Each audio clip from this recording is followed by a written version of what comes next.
Go. Hi, I'm sitting today with Ron Hayes. Ron came to the Congress last year for the first time, and we were so excited to meet him. So he's coming back this year as a presenter, and he will be teaching a crafting workshop. We're actually going to create an object, and we really appreciate this because we like to have different modalities. Not everybody is, a visualizer. Some people like music, and so we like to have an offering for people who connect by working with their hands. So can you tell us a little bit more about what you'll be presenting this year? Sure, Lindsay. Um, I I came into contact with the She about 9 or 10 years ago, just about the same time David Spangler and Jeremy Berg were creating the She card deck. And I have worked with both of them for quite some period of time. And the She you might say they kind of tapped me on the shoulder. And at one point, about a year after I got a couple of taps, and I must say I wasn't terribly interested in them prior to that. I had this kind of really strong, like have your hair stands on end kind of experience. And what came to me was a concept I called Elven Gates, and that was creating portals out of wood for the to I wasn't even sure what then, but creating some kind of portal, some kind of gateway. By trade, I have been in construction, principally as a carpenter, and now more as a woodworker consultant, but I've always enjoyed woodworking. And so I saw this as an opportunity to put together some of my woodworking skills. And I felt that there'd be an opportunity, but I really wasn't sure what it was at the time. And I wasn't really sure how to go about working with the She, other than I was going to make gates. And I told a couple of friends, and one of our friends said, "Yes, I'd like you to make me a gate." And another said, "Well, I'd really be interested." And we actually started collaborating on one together. She even had dreams that were similar to my ideas. And even though at the time she decided it wasn't really affordable, she had a clinic and she wanted to have it as a gateway to her clinic. I was so engaged with it, I wanted to continue. And I didn't really have, I would say, such a direct connection with the She then that I could actually collaborate on the gate. I just wanted to go make something with as much creativity and intuitive understanding as I could. That began to develop. So that was the first one. As I went along, I began to realize that I could ask the She questions about how to go about doing things. And I could get some energetic understanding of how the form of the gate could function best energetically. As an example, I was making something with large rings, and I was told, don't put screws to fasten them together because that'll block the energy within each circle. So I began to realize, I have consultants. I have consultants and collaborators that I can work with, and that they can help me develop these projects I'm working on. And what I began to understand as I went through this was that the She are very interested in creating connections with humans.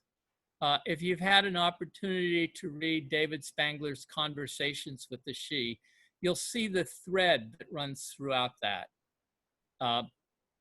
That it's not a one-way street, that the She can learn from us as we can learn from them. And so this has always been about a collaborative work. I find that if I invite them into my woodworking space, it's entirely up to them whether they come or not, but they can remind me of the creative potential of what I'm doing. So this whole thing, this work that I've been doing of crafting with the she is to develop that collaborative space and deepen that connection, and do it in a very practical way. Uh, as I started doing these large scale gates, David Spangler asked me, he said, could you do something that kind of could rest on my table? And David, if you've ever seen his desktop, he has these miniature figures, and I do mean very small, usually of plastic, of all sorts of game players, and I don't know all of them, but I always see them on his computer top. And I thought and thought, and I was trying to miniaturize things, and I realized I can't really work in that fashion. But as I thought about it, I began to come up with a concept, and it's I've called it various things, but it's a miniature, what I call a miniature she portal, which, let's see, I think you can see it Yeah. here. Yes. Beautiful. And so this was made with two kinds of wood, redwood and, I'm sorry, not redwood. It's made with cherry and maple. And in the center is the glyph that John Matthews spoke of in his conversations with the she. And David, I presented him with the prototype. He really liked it. He went out and showed it off to a number of people, and I ended up getting quite a number of orders from people like Soren and Jeremy, and I sent one to John Matthews and others. And I got really positive response. And what took place as I began to work with these is, and I began to see that there's a whole way of imbuing objects with energetic qualities. Mhm. And so in part what we're going to be working with is how we can actually individually work with an object and actually enhance its vivifyingness or enhance its life force, and even direct what that life force that it holds within itself can be. As one of the things I realized I did, I'm making these objects for people from Europe and different parts of the U.S. And I began to ask the she, okay, so what am I supposed to do here? How can I actually work with these things and make them intrinsic to the person that they're going to? So out of that came basically three things. One is the place. Where is the object that I'm working with going to be? Where is its place in geographically, you might say?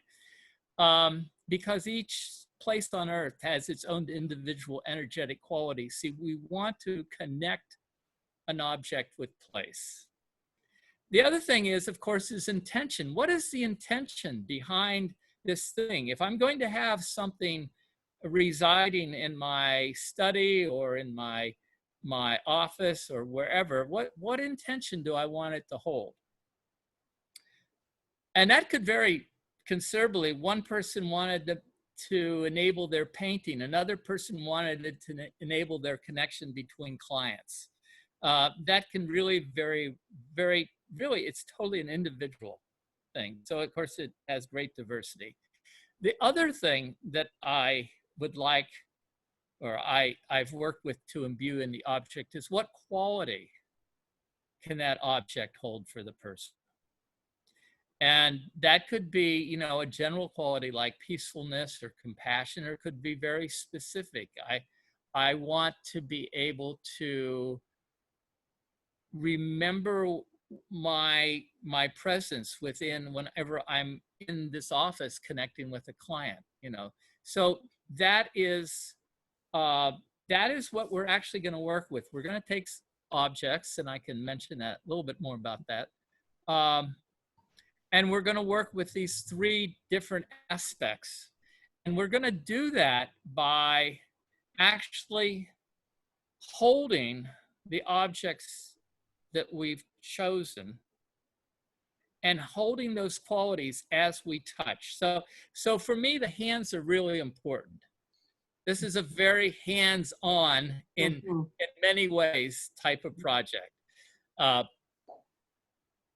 so it's really, it's like it's combining a meditational, you might also say a contemplative or meditational process with a very much hands-on process, Great. because uh, we're going to be working with fabric, and we're going to be working with wood in such a way that when we actually work with it, we work within ourselves to hold the qualities that we want the object. And what I'm thinking about is making some flags or pennants that we can actually use at the Congress. Great. Um, so the way that we do that is we come into connection with our, what David calls in the Conversations books, our she self.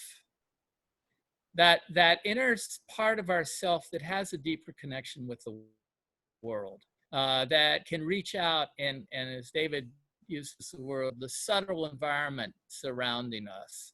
One of the exercises I usually do is actually to have people hold either the actual piece of wood they're using, or a piece from a tree, and come into contact with the tree that that piece of wood came from. Hmm. And to actually go back and learn the history of that tree and the history of the forest where that tree grew, and to understand its lifetime and see what it can present as its experience to the person. And it may be that the tree was perfectly happy with being cut down, and it may be the tree was not particularly happy with it being cut down. But we have the opportunity in holding that piece of wood to actually bless not only what we're going to make, but to bless the tree and to thank the tree for the opportunity that it's giving us in the form of its embodied life. And we can reach out to that tree with our thankfulness and gratefulness. So I feel like we're, this kind of an opportunity is, yes, is not limited at all to woodworking. I recently did a workshop and I had people imagine, we did an imaginal crafting because we didn't have enough time to actually do a crafting workshop.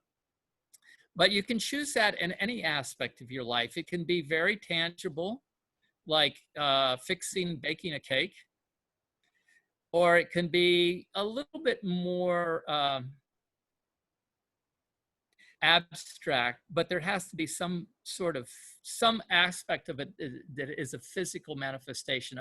One person I know chose writing a book. They were engaged in writing a book, and they wanted to be able to have a deeper connection with the book that they were writing. So I see it as a very broad application. I see it as an opportunity for teaching us to be more connected in our daily life and to present that connection through our tangible hands-on experience with our day-to-day world. Wow. Well, that sounds great.